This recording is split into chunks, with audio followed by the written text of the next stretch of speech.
आज के video lecture में हम डिस्कस करने जाएंगे आइसोबार को और उसके प्रॉपर्टीज़ को। आइसोबार क्या होता है, इसके प्रॉपर्टी कौन कौन से हैं, इसके एप्लीकेशन क्या है, कैसे ये इम्पोर्टेंट है, इन सभी चीज़ों को हम देखेंगे। इसके पहले हमने आइसोटॉप को देखा था और आइसोटॉप के प्रॉपर्टीज़ और एप्लीकेशन को देखा था। तो आइसोबार की अगर बात की जाए तो आइसोबार जनरली वैसे एटम्स को कहते हैं जो कि डिफरेंट एलिमेंट के होते हैं। डिफरेंट एलिमेंट के होंगे इसका मतलब डिफरेंट एटॉमिक नंबर होता है बट सेम एटॉमिक मास होता है। इसका मतलब ये है कि those atoms having different atomic number but same atomic mass. Generally isobar में नंबर ऑफ न्यूक्लियॉन्स सेम होते हैं। ये कैसे होगा? तो देखिए, नंबर ऑफ न्यूक्लियन का मतलब न्यूक्लियस के अंदर जो भी पार्टिकल है उसको न्यूक्लियन कहा जाता है। जैसे न्यूट्रॉन और प्रोटॉन को न्यूक्लियन कहा जाता है कंबाइनली। तो neutron plus proton atomic mass को बताता है। तो जब दो एटम आइसोबार है, इसका मतलब दोनों एटम के न्यूक्लियॉन्स का नंबर क्या होगा? सेम होगा। ठीक है, क्योंकि एटॉमिक मास आइसोबार का सेम होता है। तो आइसोबार हम वैसे एलिमेंट्स को कहते हैं जिनका एटॉमिक नंबर डिफरेंट होता है लेकिन एटॉमिक मास सेम होता है। ये ठीक आइसोटॉप के वाइस वर्सा है, अपोजिट है।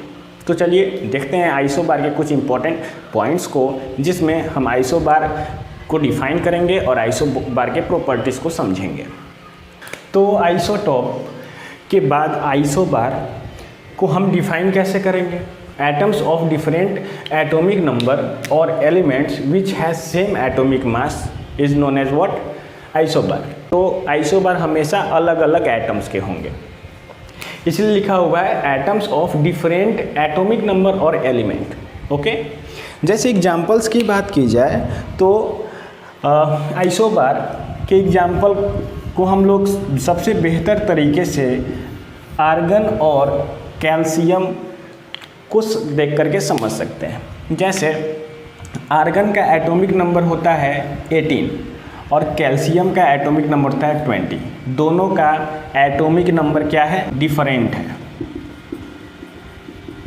ओके, इसका 18 है जबकि इसका 20 है, लेकिन दोनों का एटॉमिक मासेस क्या है?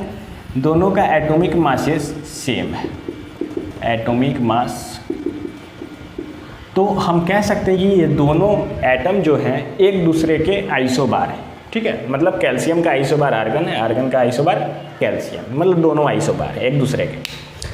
अगर हम लोग आइसोबार की प्रॉपर्टी की बात करें तो इसके कुछ प्रॉपर्टीज़ हैं, जैसे कि आइसोबार हमेशा अलग अलग एलिमेंट के एटम होते हैं, डिफरेंट एटम्स के एलिमेंट होते हैं।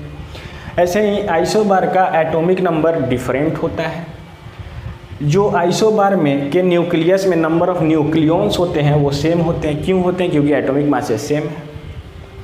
अब आइसोबार के एटॉमिक मासेस सेम होते हैं, हमने देखा। ठीक ऐसे ही आइसोबार अलग अलग केमिकल प्रॉपर्टी शो करता है। क्यों करता है? क्योंकि ये अलग अलग एलिमेंट का एटम है, तो अलग अलग एलिमेंट में नंबर ऑफ इलेक्ट्रॉन भी अलग अलग होगा। तो जब नंबर ऑफ इलेक्ट्रॉन दो एटम में डिफरेंट है तो दोनों का केमिकल प्रॉपर्टी भी डिफरेंट होगा। क्यों?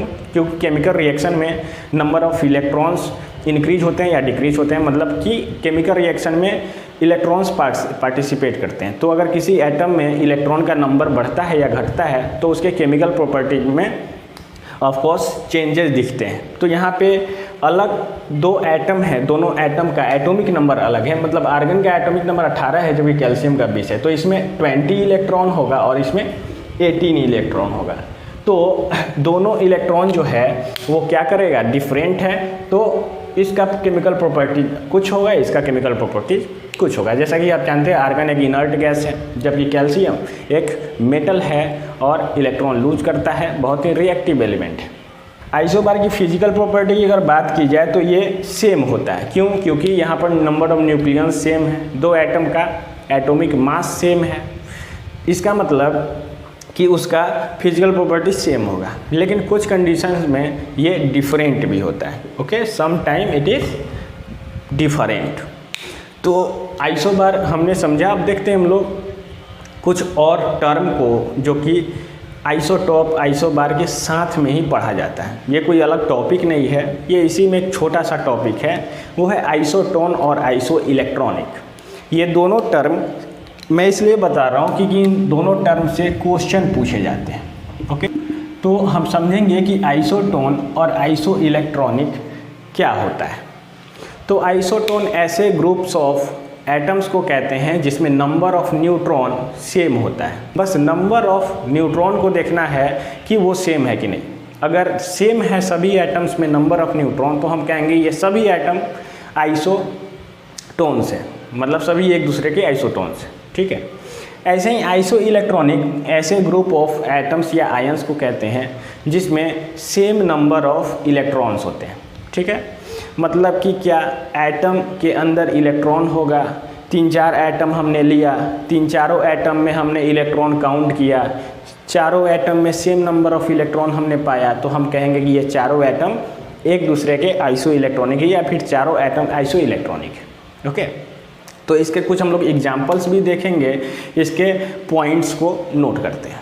तो आइसोटोन हम लोग वैसे एटम्स को कहते हैं जो कि अलग अलग एलिमेंट के होते हैं और उनका सेम नंबर ऑफ न्यूट्रॉन्स होता है। एग्जाम्पल्स की बात की जाए तो 3 एग्जाम्पल्स हमने लिया है, एक कार्बन, एक नाइट्रोजन और एक ऑक्सीजन। इनमें देखते हैं क्या तीनों में नंबर ऑफ न्यूट्रॉन सेम है क्या। तो ये कार्बन का 614 आइसोटॉप है, इसके बारे में हमने बताया था। नाइट्रोजन के बारे में नहीं बताया था, लेकिन ये एग्जिस्ट करता है, नाइट्रोजन 715। ऐसे ही ऑक्सीजन 8 और 16 आइसोटॉप है। यहाँ पे नंबर ऑफ प्रोटॉन की बात की जाए तो इस एटम में नंबर ऑफ प्रोटॉन 6 होगा, इस एटम में 7 होगा, इस एटम में 8 होगा। ऐसा हमने क्यों किया? क्योंकि इसका एटॉमिक नंबर 6 है, एटॉमिक नंबर 7 है, एटॉमिक नंबर 8 है और एटॉमिक नंबर के बराबर नंबर ऑफ प्रोटॉन होता है। ऐसे ही नंबर ऑफ न्यूट्रॉन कितना होगा भैया? तो नंबर ऑफ न्यूट्रॉन क्या होगा? एटॉमिक मास में से नंबर ऑफ प्रोटॉन को माइनस कर दो तो नंबर ऑफ न्यूट्रॉन आ जाएगा। तो 14 में से 6 को माइनस करो तो 8 न्यूट्रॉन इसमें है। 15 में से 7 को माइनस करो तो 8 इलेक्ट्रॉन इसमें। ऐसे ही 16 में से 8 माइनस करने पे 8 न्यूट्रॉन यहाँ पे आते हैं। तो नंबर ऑफ न्यूट्रॉन तीनों में क्या है? सेम है। इसका मतलब क्या है कि ये तीनों आइसोटोन है, आइसोटोन। ओके, अब हम देखते हैं आइसो इलेक्ट्रॉनिक्स स्पेसीज क्या होते हैं। तो आइसो इलेक्ट्रॉनिक्स स्पेसीज हमने बताया भी कि वैसे एटम्स या आयंस को कहते हैं जो कि अलग अलग एलिमेंट के होते हैं और उनके अंदर सेम नंबर ऑफ इलेक्ट्रॉन्स होता है, उसको हम लोग आइसो इलेक्ट्रॉनिक स्पेसीज कहते हैं या आइसो इलेक्ट्रॉनिक सिंपली कहते हैं। जैसे कि एग्जांपल हमने लिया O2- ion, F-1 ion, neon, sodium plus, Mg2+ और Al3+।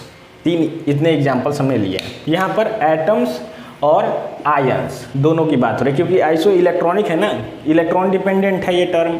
तो यहाँ नंबर ऑफ इलेक्ट्रॉन की बात की जाएगी और नंबर ऑफ इलेक्ट्रॉन ज़्यादा हो सकता है, कम हो सकता है। जब ज़्यादा होता है तो स्पीशीज़ पे नेगेटिव चार्ज आता है, जब कम होता है तो स्पीशीज़ पे पॉजिटिव चार्ज आता है।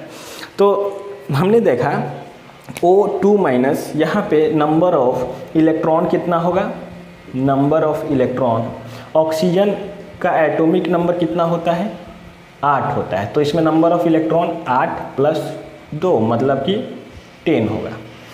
फ्लोरीन का एटॉमिक नंबर 9 होता है और इसमें 1 इलेक्ट्रॉन एज अ चार्ज है मतलब कि 10। नियॉन का एटॉमिक नंबर तो 10 ही होता है तो नंबर ऑफ इलेक्ट्रॉन भी 10 होगा। सोडियम का एटॉमिक नंबर 11 होता है लेकिन 1 इलेक्ट्रॉन यहाँ से हट गया है तभी 1 पॉजिटिव चार्ज हुआ है तो यहाँ पर 10 इलेक्ट्रॉन्स हो जाएंगे। मैग्नीशियम का एटॉमिक नंबर 12 होता है तो एटॉमिक नंबर के बराबर इलेक्ट्रॉन होगा तो इसमें 12 इलेक्ट्रॉन होगा और चूंकि 2 इलेक्ट्रॉन निकल चुका है इसलिए इस पर 2 पॉजिटिव चार्ज आया है तो इसमें से 2 इलेक्ट्रॉन माइनस कर देंगे तो यहाँ भी 10 इलेक्ट्रॉन आएगा। और एल्युमिनियम का एटॉमिक नंबर 13 होता है इसलिए इसमें नंबर ऑफ इलेक्ट्रॉन 12 होगा और चूंकि इस पर 3 पॉजिटिव चार्ज है इसका मतलब ये हुआ कि 3 इलेक्ट्रॉन इसमें से निकल चुके हैं। तो सॉरी ये 13 होगा 10। तो आप देख सकते हो यहाँ पर जो नंबर ऑफ इलेक्ट्रॉन्स हैं वो सब में सेम है, सभी स्पीशीज़ में सेम नंबर ऑफ इलेक्ट्रॉन्स है, इसीलिए हम कह रहे हैं कि ये सभी आइसो इलेक्ट्रॉनिक स्पीशीज़ हैं। आज के लिए इतना ही। आपको ये वीडियो कैसा लगा कमेंट में ज़रूर बताएं। अगर अच्छा लगा तो चैनल को सब्सक्राइब करें। थैंक्स।